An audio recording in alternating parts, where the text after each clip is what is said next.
Los ríos Santa Bárbara en Gualaceo y Tomebamba en Cuenca recuperaron parcialmente el nivel de su caudal por la lluvia en varias zonas de la provincia de La Suay. Hasta el fin de semana los vimos completamente secos, solamente piedras en estos ríos, pero la madrugada del domingo ya hubo un poco de lluvias. La sequía hidrológica de 71 días que el Ecuador está afrontando, más los incendios forestales han causado la mayor escasez de agua en los últimos años.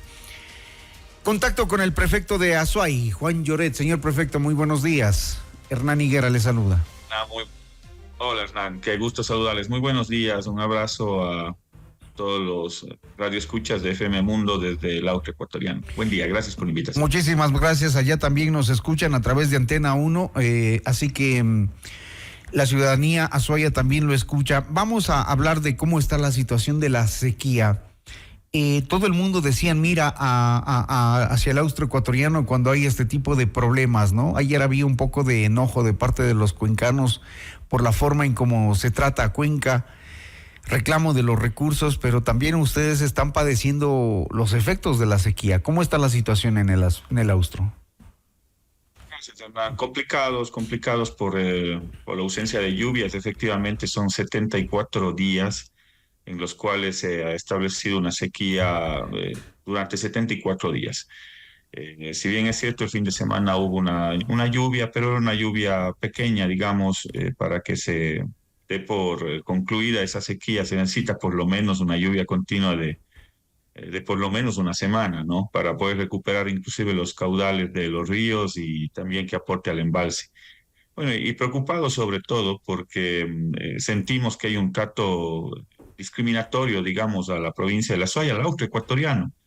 Resulta que el fin de semana se reúne el COE nacional en Cuenca y resulta que la primera decisión que toman, luego de hacer una revisión, una inspección, una visita, es quitarnos la luz en Cuenca, ¿no? Entonces, cuando se produce o el corazón energético del país precisamente está en el austro ecuatoriano. Y resulta que no hay el mismo trato para el resto de provincias del país. Entonces nos preocupa enormemente ese trato discriminatorio. Hemos conversado incluso con las autoridades locales, con el alcalde, los alcaldes, y en realidad a mí me preocupa enormemente. O sea, es como... ¿En qué momento se dio la discriminación? ¿En qué momento sienten la discriminación? ¿Porque les cortan la luz? ¿O hay más horas? Hernán, el día domingo resulta que son el 37, algo así como el 30, un poco más con el 30% de provincias a las cuales se les corta la luz, y precisamente no estaba las provincias principales, Guayas, Pichincha. Uh-huh. O sea, el COE se reúne en Cuenca y lo primero que hacen es quitarnos la luz a los cuencanos. Es preferible que se reúnan en Quito nomás, pues. Resulta impensable, ¿no? Que cuando se trata del corazón energético del país somos los primeros en ser cortados la energía, y eso no sucedió en el resto de provincias del país, ¿no? Entonces, nos preocupa enormemente. Ahí aplico una frase que coloquialmente se dice, o todos en la cama o todos en el suelo. Pero aquí esta crisis la asumimos todos, no solo un grupo de provincias que incluso son las provincias que aportan energéticamente, porque incluso están las provincias de la Amazonía en donde están algunos de los proyectos de generación eléctrica, pero no se le quitó a Pichincha, no se le quitó a Guayas, a los ríos, es decir, a la población, que seguramente tiene un voto poblacional mucho más grande que a las provincias a las cuales se les retiró la luz, ¿no? Se maneja electoralmente, dice usted entonces. Aparentemente, y eso para las autoridades locales no es bien visto por parte de las autoridades locales. Rechazamos esa forma discriminatoria en la cual se nos está colocando, al menos a la provincia que encima es el corazón energético del país. Entendemos que hay una preocupación enorme por el estiaje, la sequía. Creo que ahí hay responsables directos de la no realización de inversiones en el sector eléctrico, y básicamente son los anteriores gobiernos, ¿no? El gobierno de Moreno fue un gobierno nefasto que desbarató toda la capacidad de generación eléctrica, no solo porque no le dio mantenimiento, sino porque no continuó con el plan de generación de energía, el plan maestro de energía, que daba cuenta de inversiones que se tenían que hacer desde el año 2018 al 2027. En realidad eran 34 proyectos que debían de concretarse en ese periodo y muy pocos, Hernán, muy pocos se concretaron en el gobierno de Moreno y en el gobierno de Lazo. Entonces, aquí hay responsables directos de lo que está sucediendo a nivel de la crisis energética del país. Y son esos dos gobiernos y sus ministros de Estado, porque no se olvide que este plan maestro de electricidad se la hizo a través de un decreto ejecutivo en el año 2018 a través de, perdón, de un acuerdo ministerial en el año 2018 se hace el plan maestro de generación de energía y resulta que se incumple. Entonces aquí hay trabajo pendiente para la Asamblea Nacional en el ámbito de la fiscalización también. ¿Y quién mejor que ustedes, los azuayos, para saber cómo y quién no le dio mantenimiento a las centrales que están en el principal complejo en el Austro precisamente?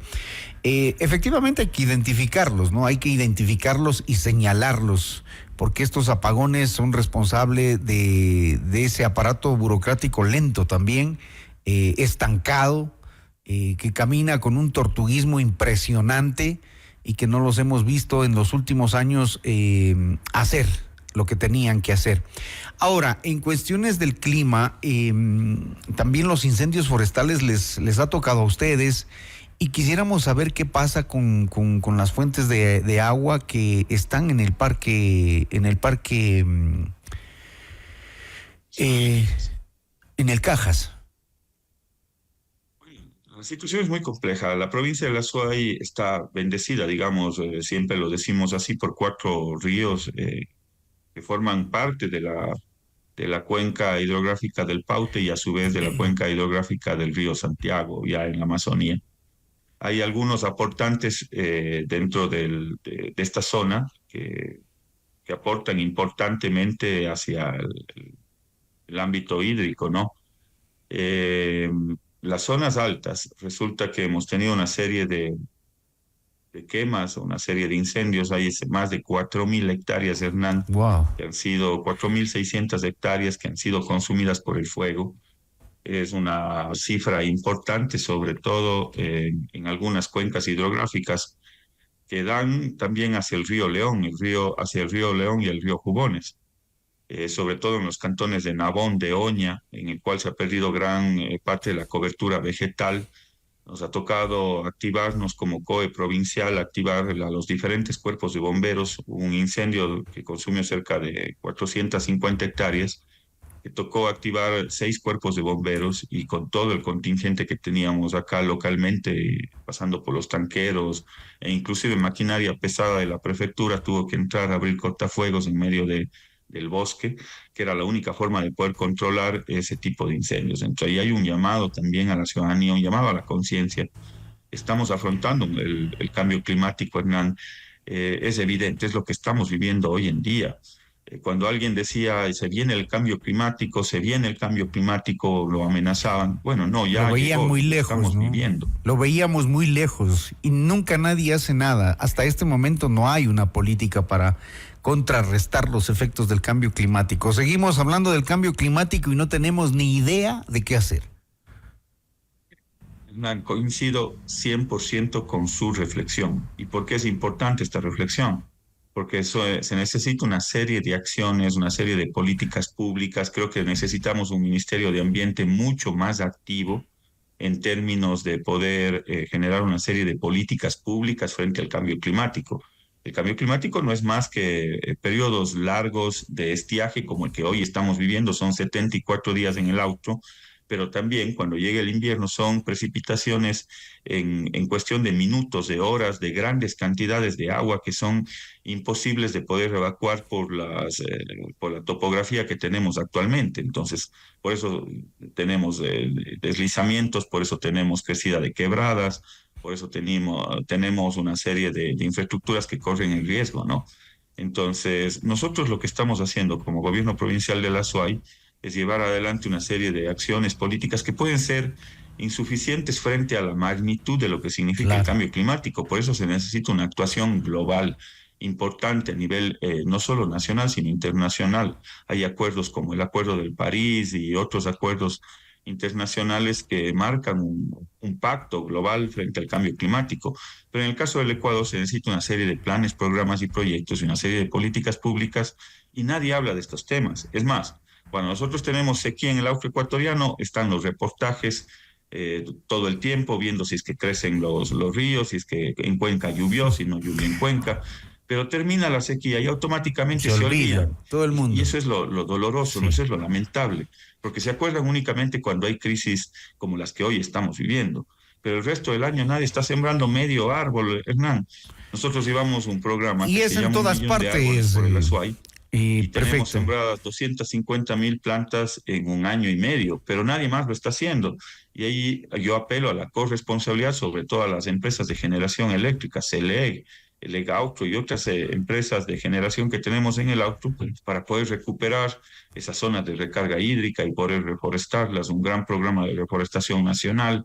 Estamos hablando de millones de árboles que se necesitan en zonas de recarga hídrica, junto a riberas de quebradas y ríos, que nos permitan mejorar las capacidades del suelo y, por supuesto, retener agua, que es lo que se requiere en este momento. Yo aplaudo la iniciativa que usted acaba de mencionar, prefecto. Sería bueno que todas las autoridades locales, los GATS, implementen estos viveros y entreguen a los ciudadanos la posibilidad de generar estas campañas, aunque sea por barrios, a los líderes barriales que se encarguen de esto, ¿no? No solamente de ir a pedir y pedir y pedir, o ¿qué hacen los líderes barriales también? Escojan momentos para generar campañas y empezar a sembrar. O sea, hagamos algo por el planeta, no hablemos solamente del calentamiento global, tomemos acciones. Es la única manera. Coincido plenamente con esa reflexión, ¿no? No solo son los líderes barriales, son los líderes comunales, las juntas de agua, porque aquí en la provincia y en la región solo en el SUAY existen 450 juntas comunitarias de agua de riego que trabajan con la prefectura. Entonces ahí hemos implementado un programa de reforestación importante, agresivo, son 250.000 plantas sembradas en algo más de un año, pero todavía nos restan sembrar 750.000 plantas. Tenemos firmado convenios con más de 12 GATS a nivel parroquial y municipal para el fortalecimiento de viveros. Y estamos construyendo el vivero más grande, posiblemente el vivero público más grande del país, con más de 3 hectáreas. Felicitamos a los azuayos por eso.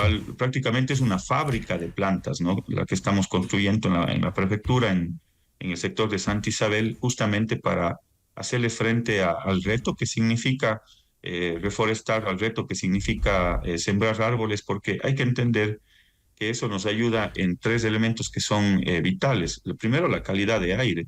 Reduce el monóxido de carbono y nos entrega un aire mucho más puro. Lo segundo, nos ayuda a fijar el nitrógeno en el suelo, porque son especies nativas las que se siembran, que ayudan a mejorar esas capacidades del suelo.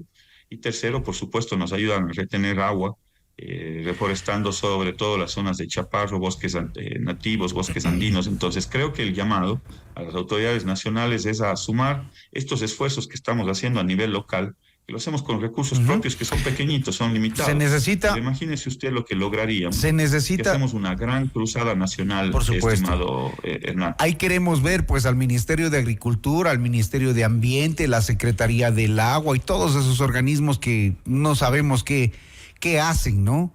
Entonces es el momento de emprender una campaña porque los incendios forestales han acabado también con nuestros bosques. Así que felicitamos la iniciativa de la Prefectura de la SUAY, a Juan Lloret, por además motivar a que otros gobiernos seccionales hagan sus propios viveros y generen esta posibilidad de campañas de siembra de árboles para recuperar lo que estamos perdiendo, nuestro planeta, nuestra casa. Gracias, prefecto, muy gentil por atendernos. Gracias, Hernán, a ustedes un abrazo. Insisto, esta es una causa común la que hay que fortalecer. Inclusive hoy en día existe ya tecnologías, la prefectura tiene una de esas. Son drones de siembra que podrían sembrar 6 hectáreas por hora, si es que tendríamos la semilla adecuada, ¿no? Entonces, estamos esperando que llegue el invierno y automáticamente sale el dron a sembrar. Yo quiero ver 6 eso. 6 hectáreas que se podrían sembrar por hora. Imagínense, en una gran cruzada nacional por la siembra masiva de árboles. Yo quiero ver esa siembra, prefecto. Invítenos para mostrarle al país cómo lo hacen y que ojalá se pueda copiar estas buenas prácticas porque sí necesitamos aquello. Muy gentil. Bueno, invitados a ustedes, un abrazo a quienes hacen FM Mundo y a todos los radioescuchas. Un buen día para todas. Un buen día, 6:47 a.m. Juan Lloret, prefecto de la Azuay, hablándonos de la sequía inclemente en el austro ecuatoriano, la molestia que tienen los azuayos por que les quitan la luz, siendo el complejo energético del país, el epicentro de la generación. Fue el COE, les quitó la luz el día domingo, están molestos por aquello. Bueno, seguimos con más información acá en Notimundo al día, 6:47 a.m.